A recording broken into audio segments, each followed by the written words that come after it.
Whodunnit. He just woke up in the plush bedroom of his 2,600 square foot apartment. It was quite late in the morning. He had been back at 3. He could at last meet his target. He opened his eyes, stretched out his hands, and looked out of the window. It was a busy morning outside with vehicles snarling and the traffic signal having a hard time to manage the long queue in the flyover. The flyover was a rather new addition a few hundred meters away from his apartment. He realized it was quite late. Thank God it was a Sunday.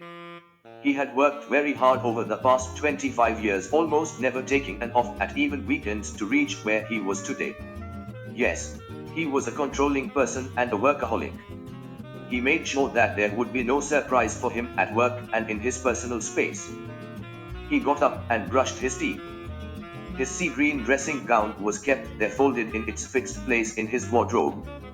Ravida lived with him since his teenage years, and he owed his success a lot to this person who never failed in any duty of his. He had been the only constant in his life of 50 years. His elder daughter brought the morning coffee for him. Vidisha was looking bright in her golden yellow gown today. His eyes lit up as she walked towards him. She had such a striking resemblance with her mother, the same lean tall stature, the bright oval face with the beautiful mouth. Her smile was ethereal, but today she was not smiling. Vidisha was attached to her mother to the point of being clingy. She was good at anything she focused on, be it her academics, swimming, cooking or gardening, but she was a loner and an extreme introvert. Avinash knew about only 2 friends of hers who were her benchmarks in school. She had retired to her cocoon absolutely after her mother's sudden demise about 2 years ago. He knew she could not accept her mother's demise and she had to undergo counseling with a reputed psychiatrist for over a year now. She kept talking to her mother's photo, which she kept at her bedside table. The doctor had assured it was not schizophrenia, just a way to process her grief. The advice of the doctor was that she should live a restive life with as little stress as possible. She worked as a freelance writer who wrote columns for a few newspapers and also had a YouTube channel with her sister, where she shared her short stories. She did not earn big bucks, but enough not to ask for money from him. He still felt dizzy from last night's drinking. He drank from his water bottle and took up his cup of coffee. "What do you need for your birthday gift?" he asked his elder daughter. "Let me think. A vacation." "Where?" he asked. "To your favorite location." "My favorite location may be Greece." "Okay, we shall take a vacation to Greece this winter." Vidisha smiled and left. He walked into the washroom to bathe. He felt so sleepy that he tumbled in the bathtub just after shaving, with his face in the water. Antara lived in a hostel in Mumbai. She was pursuing her undergraduate course from a premier institute there. Vidisha and Antara were weary of their father's ways and his obsession with money. Their mother had been a professor of mathematics at a reputed college in Kolkata. Their parents had poles apart personalities. The mother was austere and taciturn. The father was flamboyant and spendthrift. They were classmates at the university, with her being the topper. Antara had always felt that their father was more jealous of their mother, rather than being proud of her. His possessiveness and wayward ways silently created a fissure in their chemistry over the years of togetherness. His father indulged in many affairs with beautiful and ambitious women, whose company he cherished. They treated him like a demigod, while their mother often argued and advised him to see through these women and mend his ways for the sake of their daughters. He always justified himself that it was her lack of warmth that had led him astray. He atoned himself with the thought that his wife was rude and lacked emotions, so he took refuge in other beautiful women who loved him without any string attached, albeit for his money, but that satiated his emotional and physical cravings. Every other day the argument would flare up so much that their neighbors complained. They both would have separated long back, but she refused to bring up her daughters in a broken home and so did not agree to separation or divorce. This continued for years till Antara turned 18 and left the nest. Their mother wanted to take an early retirement and divorce him. Their father had agreed. They never celebrated their wedding anniversaries. Over 18 years, her mother had reconciled with his multiple affairs. Her indifference to his wayward ways flustered him further. A few drops of tears would have mended the marriage, but their mother was too logical and stoic to show her vulnerability even to her husband of 22 years. The only thing which nursed his hurt ego was her loyalty towards him. The offer of divorce rattled his core. He was confident that she loved him dearly because he was a debonair and she was a plain Jane with the temperament of a dictator. No man liked such traits in women, and she was quite old school in her ways as well. Then came the fateful night when, at the dinner table, Meera announced the separation. Vidisha and Antara were almost happy, it would bring peace at last. The constant Cold War and bickering was the reason none of them ever brought their friends in the house. After each turned 13, they celebrated their birthdays at a local cafe and never at home. The 12 birthdays were celebrated with a dinner at some fine dining restaurant, and never did they have a proper birthday party. This alienated them from their peers who stopped inviting them in their birthdays, because there was no invitation in return. Vidisha was closer to her mother than Antara. Antara was little Mr. Butsy. She looked like her father and they shared a chirpy and cheerful persona. They lived for the moment and did not brood of either the past or worry about the future. Meera's sudden announcement of separation had taken Mr. Butsy aback. Not that he did not want to free himself from this bondage, but that it was Meera to announce it bruised his ego. It was as if you crave for an award for long, but when it ultimately comes your way as a surprise, you feel numb and indifferent. That was what he had felt, a void.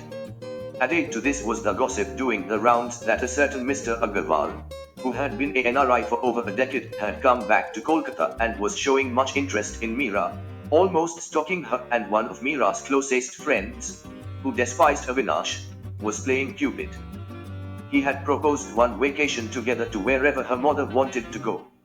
Her mother wanted to go to Bali for a vacation that winter. She was very fond of beaches. They had never gone on vacation, the four of them. The two of them had gone to Switzerland on their honeymoon, and that was the last getaway together. Mr. Butsy had confirmed that they would separate at New Year. Meera had confided in Vidisha one day as how she was rescued from Eve teasers on a New Year's Eve about 30 years back in Park Street. That had been the initiation of a close friendship which had culminated in marriage after 8 years. They fought quite often in these years of courtship as well, but both were convinced that the relationship would stabilize after marriage. The first 4 years were complete domestic bliss. One day Vidisha and she were going through the album of Antara's first birthday, and there were multiple photos of Pala, the intern who was working with Avinash, who was her supposed mentor. Meera was a hands-on mother. She had too much on her plate with the recent promotion, meetings about student affairs and regular exam copies she had to correct. Internet had not made our lives so easy back then. Avinash came in late, mostly drunk, and he always complained that he felt like a sperm donor and not her partner in marriage. That was a dart penetrating Meera's consciousness each time. How could he expect her attention when she spent 11 hours in college and the rest of time with her toddlers? Her migraine was taking a toll on her. She barely slept for 5-6 hours, and there was Avinash, behaving like a man-child as usual. This time Meera did not have the time to babysit him. Meera could feel that her premonition would come true and Avinash would take refuge in Pala. However, from the little interaction she had with Pala at social gatherings, she knew her to be an intelligent and ambitious girl and was sure that the affair would be fleeting. It did not stop with Pala. Avinash became a womanizer, always blaming Meera for his ways. The heated arguments ensued. The neighbors complained, and then, as years passed by, they avoided each other. Both their busy schedules helped them to live apart under the same roof as strangers connected only by their 2 children. Meera went to all the guardian meets and annual days. Avinash never even tried. Their children too took sides. Vidisha sided with Meera and Antara with her daddy dearest. The month following the announcement was the most peaceful one. There was no bickering and they had more dinners together, almost every day. Antara, the high-octane emotional one, wanted to believe that Avinash had realized his love towards Meera again, and there would be no divorce after all. Vidisha did not agree. Mother was always rigid in her ways. She took long to decide. But once she decided, she would not reverse her decision. Antara too complained that Meera was a bit too stoic and she did not like her poker impassive face, which she could not read. Yeah, genius, know it all. I know how much pain mom has dealt over the years. I have seen red puffed eyes come out of showers which she passed off as an allergy. Ma is highly pragmatic and Baba patriarchally emotional. Just the opposite. They are incompatible and so the marriage is long dead. Vidisha would retort back. They went for their vacation to Bali early December. Clear sky and the salty sea breeze greeted them. The enchanting sea beaches of Bali rejuvenated them. It was as if they were reborn here, living their dream of decades. They lapped up every moment in joy and laughter, and Antara would pray every night that their parents get back together. She knew there was an insurmountable gap, but she still prayed every night that they be able to overcome it. Avinash could not swim. Antara and Meera were avid swimmers. Vidisha did not enjoy being in the water for long. It was 11th December, the fateful day. Antara and Vidisha came out water in Diamond Beach and Avinash warned Meera to get back. It was twilight and Avinash was drinking beer with crabs and jumbo prawns, when Meera took a sip from her glass and went into the sea. Avinash had warned her not to hit water in a drunken state, but he was not persuasive. Meera lost her balance as a giant wave swept her away. 3 of them were crying hoarse as the professional rescuers brought her body ashore. They rushed her towards the hospital, but she was brought dead. Antara was calling on her father's mobile. There was no answer. She called Vidisha, who had gone for swimming at the local club and did not pick up her phone. Antara called up Ravi uncle, who had gone to fetch fish from the local market. Sundays always meant at least 2 recipes of local freshwater fish for them. Antara felt very uneasy. She pleaded Ravi to get back home as soon as possible. Ravi did not think much of it. Many a times Avinash used to leave her mobile in the car or under his pillows and would not answer. Antara was known to be suspicious and panicky. Ravi calmed her and she stopped blustering. He assured to go back home and informed her about his whereabouts. Antara kept pleading that she had seen a nightmare last night about her father drowning and felt very nervous. She was relieved when Avinash called back after half an hour. Antara, though relieved, sounded glum and warned him to be careful with his mobile. Sure, my guardian angel, replied Avinash. He broke the news of their going for a vacation to Greece this winter. Antara seemed distant and unconcerned. I am not sure I can make it, need to prepare for the next semester. I have my appointment with the dentist now, she declared as she disconnected the call. Antara came back the next week. Her semester exam was over and she had a month-long leave. Antara and Vidisha had been close, but Meera's sudden death changed it all. Antara knew that Vidisha secretly blamed Avinash for Meera's death. She was once on the eve of engaging a private investigator but went back on her decision due to the high expense to be covered. Antara agreed to go to the vacation after some coercion. They missed their mother at every step. Both of them shed tears privately like their mom used to do as they packed their belongings, towels and swimwear for their impending vacation.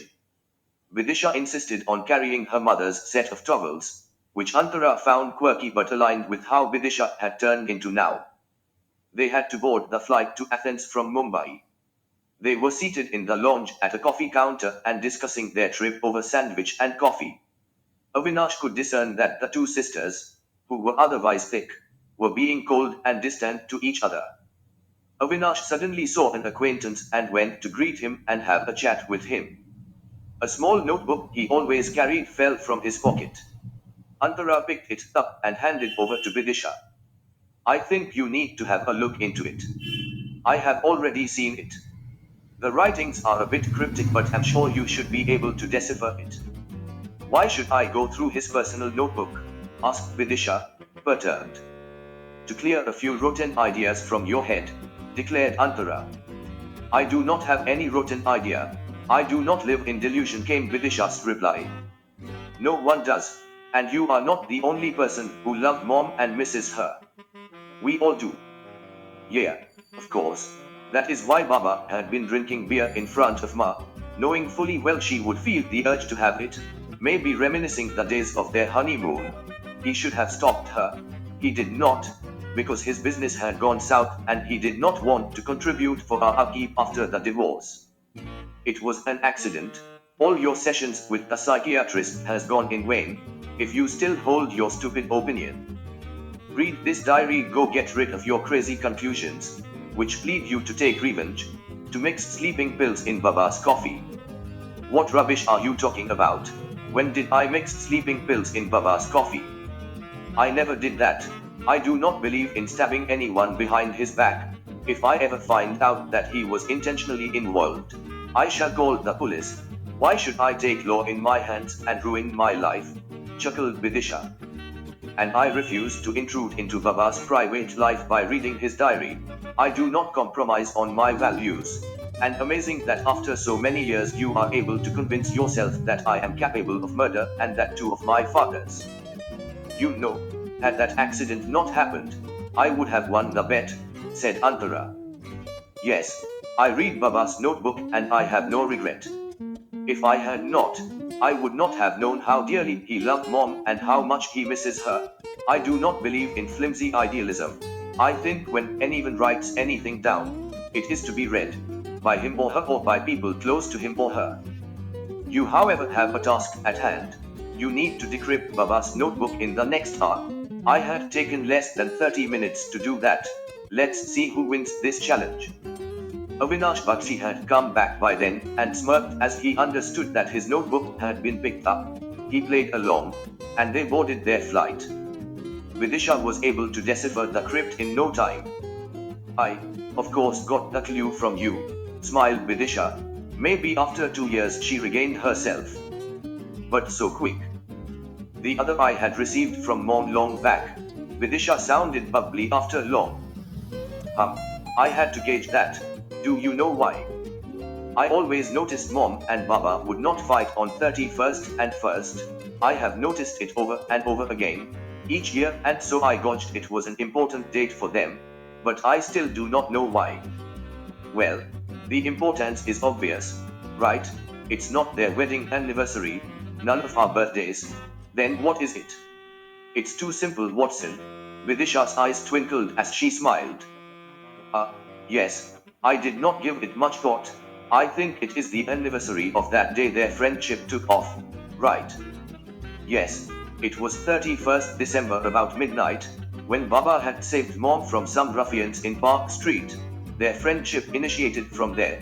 It is sort of source of a lifetime of love and fights. Mom always had the idea that Baba would remarry in case she died or they underwent a divorce. But these 2 years, I never saw a girlfriend with him. Vidisha was thoughtful. Let us find her one from now. Antara chuckled and started checking out the flight attendants and fellow boarders.